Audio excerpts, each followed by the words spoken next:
नमस्कार, मैं अभिराज और आप देख रहे हैं बीके न्यूज। यूपी के पूर्व मुख्यमंत्री कल्याण सिंह का 89 साल की उम्र में निधन हो गया।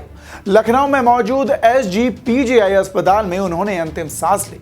उनके निधन के बाद सही राजनीतिक गलियारों में शोक की लहर दौड़ पड़ी है और तमाम नेता उन्हें श्रद्धांजलि अर्पित कर रहे हैं। सीएम योगी आदित्यनाथ ने भी कल्याण सिंह के सम्मान में यूपी में 3 दिन का राजकीय शोक घोषित कर दिया। वहीं सोमवार को सार्वजनिक अवकाश की भी घोषणा की गई।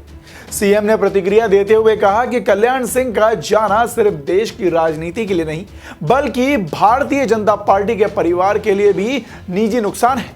उन्होंने कहा कि कल्याण सिंह राम मंदिर आंदोलन के एक बड़े नेता थे। उस आंदोलन में उनका योगदान अभूतपूर्व था।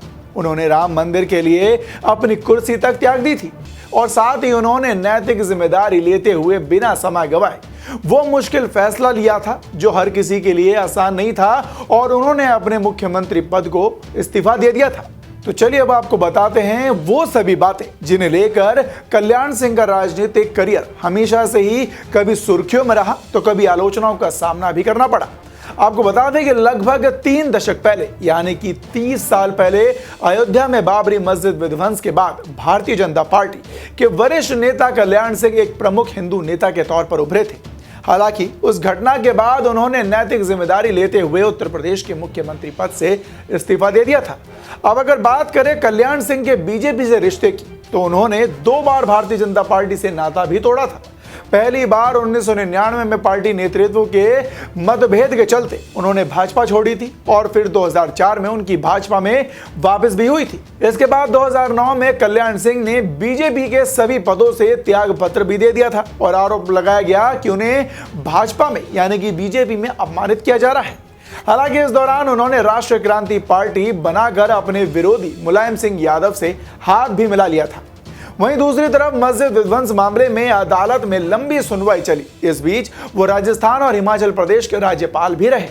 राजस्थान के राज्यपाल का कार्यकाल पूरा होने के बाद सितंबर 2019 में वो लखनऊ लौटे और फिर से भारतीय जनता पार्टी में शामिल हो गए। आपको बता दें कि इस दौरान उन्होंने राष्ट्रीय अन्वेषण ब्यूरो यानी कि CBI की विशेष अदालत के समक्ष मुकदमा का सामना भी किया और अदालत ने सितंबर 2020 में उनके समेत 31 आरोपियों को बाइज्जत बरी कर दिया। अब ऐसे में बात करें आज बीजेपी के सबसे चमकदार चेहरे नरेंद्र मोदी और कल्याण सिंह के रिश्तों की, तो आपको जानकर ताज्जुब होगा कि प्रधानमंत्री नरेंद्र मोदी को प्रधानमंत्री बनने के लिए जब बीजेपी नेताओं का एक खेमा विरोध कर रहा था तो वो केवल कल्याण सिंह ही थे जिन्होंने मोदी की वकालत की थी। मोदी के नेतृत्व में 2014 में केंद्र में भाजपा की सरकार बनने के बाद कल्याण सिंह को राजस्थान में राज्यपाल बनाया गया।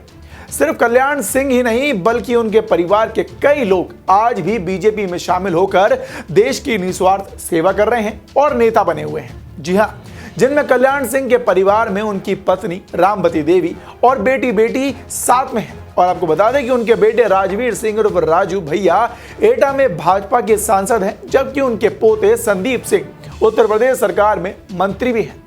तो ये थे कल्याण सिंह के जीवन से जुड़े वो खास पल और कुछ फैसले जिसने भारत की राजनीति और खुद कल्याण सिंह को एक नई पहचान दी। इस खबर के साथ पूरे वीके न्यूज की तरफ से हमारी तरफ से कल्याण सिंह जी को भावपूर्ण श्रद्धांजलि।